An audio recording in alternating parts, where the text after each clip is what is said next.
Hi everyone, it's Adele from REEP. This week is Holy Week in the Christian calendar, and it's celebrating the run-up to Easter Sunday. In this video, I'm going to show you how to make your own Easter miniature garden just like my one. Let's get started. For this activity, you will need a plant pot and saucer, potting compost, and a spray bottle filled with water.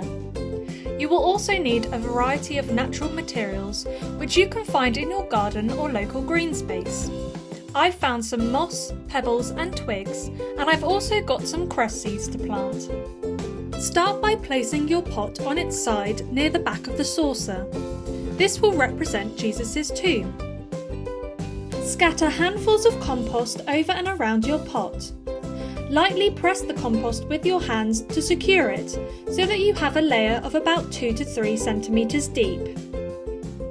If you are using cress seeds, scatter a small handful of these evenly over the compost covering your pot. Then sprinkle a little compost over the top to lightly cover the seeds, just like I'm doing here.